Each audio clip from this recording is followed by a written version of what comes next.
বৈঠকের একদিন পর দপ্তর বন্টন করলেন মুখ্যমন্ত্রী হিমন্ত বিশ্ব শর্মা। মুখ্যমন্ত্রী সতীর্থ 4 মন্ত্রীর হাতে তুলে দিলেন গুরুত্বপূর্ণ দপ্তর। মন্ত্রী রামেশ্বর তেলীকে দেওয়া হলো রূপান্তর এবং উন্নয়ন, শ্রমিক কল্যাণ, চা জনজাতি এবং আদিবাসী কল্যাণ দপ্তর। মন্ত্রী অতুল বরাকে 4টি দপ্তরের দায়িত্ব প্রদান করেছেন মুখ্যমন্ত্রী।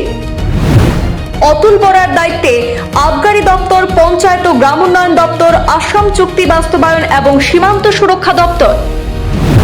প্রথমবারের মতো মন্ত্রিত্ব পাওয়া চরণ বড়কেও 2টি বিভাগের দায়িত্ব প্রদান করেছেন মুখ্যমন্ত্রী। চরণ বড়কে পরিবহন এবং বড়লেন কল্যাণ দপ্তরের দায়িত্ব প্রদান করা হয়েছে। মন্ত্রী অজন্তা নেওগকে মহিলা ও শিশু উন্নয়ন এবং পর্যটন দপ্তর দেওয়া হয়েছে। দায়িত্ব গ্রহণের একদিন পরে আসাম মন্ত্রিসভার দপ্তর বন্টন ঘোষণা করলেন মুখ্যমন্ত্রী ডক্টর হিমন্ত বিশ্ব শর্মা। আজ বৃহস্পতিবার আনুষ্ঠানিকভাবে নতুন মন্ত্রীদের হাতে বিভিন্ন গুরুত্বপূর্ণ দপ্তরের দায়িত্ব তুলে দেওয়া হয়।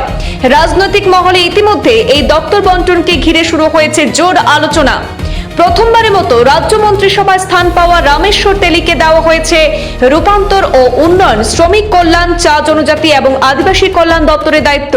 দীর্ঘদিন ধরে চা শ্রমিক এবং জনজাতি অধ্যুষিত এলাকাগুলির উন্নয়নকে গুরুত্ব দিয়ে এই দপ্তরগুলি রামেশ্বর তেলীর হাতে তুলে দেওয়া হয়েছে বলে রাজনৈতিক মহলের মত। অন্যদিকে মন্ত্রী অতুল বরাকে একসঙ্গে 4টি গুরুত্বপূর্ণ দপ্তরের দায়িত্ব দিয়েছেন মুখ্যমন্ত্রী। অতুল বরার হাতে তুলে দেওয়া হয়েছে আবগারি দপ্তর, পঞ্চায়েত ও গ্রাম উন্নয়ন দপ্তর, আসাম চুক্তি বাস্তবায়ন এবং সীমান্ত সুরক্ষা দপ্তর। তবে সবচেয়ে বেশি চর্চায় এসেছে কৃষি দপ্তর, কারণ পূর্ববর্তী সরকারের কার্যকালে অতুল বরার হাতেই ছিল কৃষি বিভাগ। এবার সেই দপ্তর সরিয়ে নেওয়া হয়েছে অতুল বরার কাছ থেকে। প্রথমবারের মতো মন্ত্রিত্ব পাওয়া চরণ বড়র হাতে তুলে দেওয়া হয়েছে গুরুত্বপূর্ণ দায়িত্ব।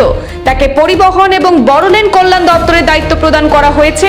বিশেষ করে বড়লেন অঞ্চলের উন্নয়ন এবং যোগাযোগ ব্যবস্থাকে আরো শক্তিশালী করার লক্ষ্যে এই সিদ্ধান্ত বলে মনে করা হচ্ছে। এদিকে মন্ত্রী অজন্তা নেওগকে দেওয়া হয়েছে মহিলা ও শিশু উন্নয়ন এবং পর্যটন দপ্তরের দায়িত্ব। উল্লেখযোগ্যভাবে হিমন্ত বিশ্ব শর্মার আগের কার্যকালে অজন্তা নেওগের হাতেই ছিল অর্থ দপ্তর, কিন্তু নতুন দপ্তর বন্টনে তাকে আর অর্থমন্ত্রকের দায়িত্ব দেওয়া হয়নি। ফলে রাজনৈতিক মহলে এই সিদ্ধান্ত নিয়েও শুরু হয়েছে নানা জল্পনা। নতুন মন্ত্রিসভার এই দপ্তর বন্টনের পর এখন নজর থাকবে আগামী দিনে কোন মন্ত্রী নিজের দপ্তরে কতটা কার্যকর ভূমিকা পালন করতে পারেন এবং সরকারের উন্নয়নমূলক পরিকল্পনাকে কত দ্রুত বাস্তবায়িত করতে পারেন।